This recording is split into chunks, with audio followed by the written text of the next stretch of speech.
So you are used to skipping job ads that require a cover letter. Don't do this anymore, as I have included a template where you can just literally cut and paste into your notes and only change two things, which is the company name, where you're applying to, and the position that you're applying to. Welcome back to my channel. My name is Masabi Tobela, and this is episode 2 of What's on Your Desk. Why do recruiters even want a cover letter? This is to assess the basic skills of an applicant. Are you able to read and write? Are you able to articulate yourself well enough? And are you even able to comprehend what is a cover letter? Now let's break down the structure of a cover letter. A cover letter should mainly consist of 4 paragraphs. The first paragraph is an intro. This is where you introduce yourself, the position that you're applying for, and giving a brief background of your work experience.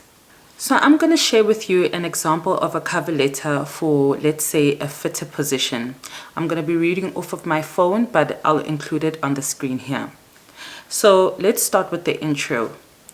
Dear hiring manager, I am writing to express my interest in the fitter position at X company. With 5 years experience in the manufacturing field, I believe my skills such as assembling cylinders and gearboxes for construction machinery, along with my passion for, and then you state the company's vision and mission, make me a strong candidate for this role.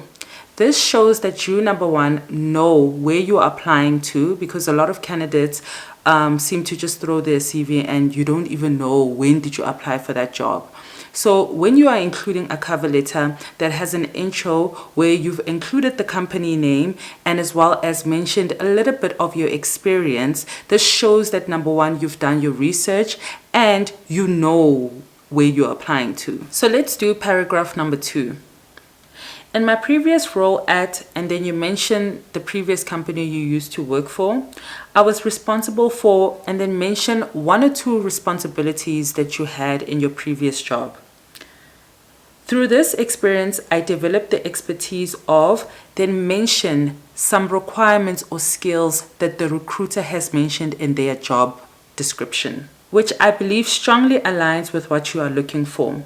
Additionally, I thrive in dynamic environments and I am confident in my ability to adapt to new challenges as well as taking on new responsibilities.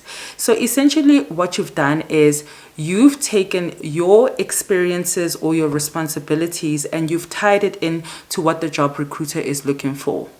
So let's do paragraph 3. What excites me the most about the opportunity at, mention the company again, is your commitment to, and then mention a project that they have previously partaken in, whether it's a CSI project or a community project, right? Mention this because it shows that you have done your research and would love to be a part of such an innovative, forward-thinking organization. Paragraph 4. I am confident that my expertise and my passion for mention the industry that you are in would make me a strong addition to the team.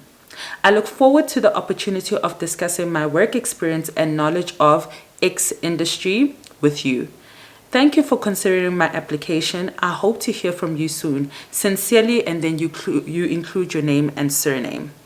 So you've actually created a template that you can just chop and change according to the job position that you are applying for and the company that you are applying for.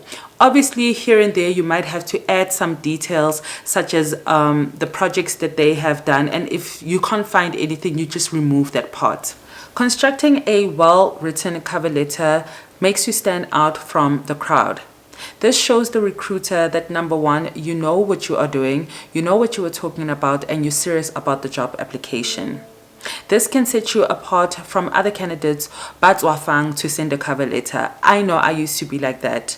Like if I applied for a job and you asked me for a cover letter, I'm begging for it. So I would just move on to the next job post that doesn't require a cover letter. However, don't miss out on great opportunities just because you know, or you don't even know where to start.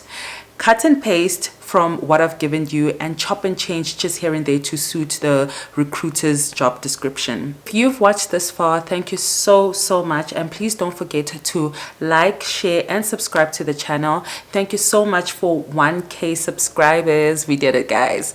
Thank you, and please join me in my next episode where I give you a template of how to apply via email. Don't just throw your CV and hope for the best. There's a way to construct your email so that you are presenting yourself in a professional way. With that being said, thank you for watching, and I'll see you in the next episode. Bye.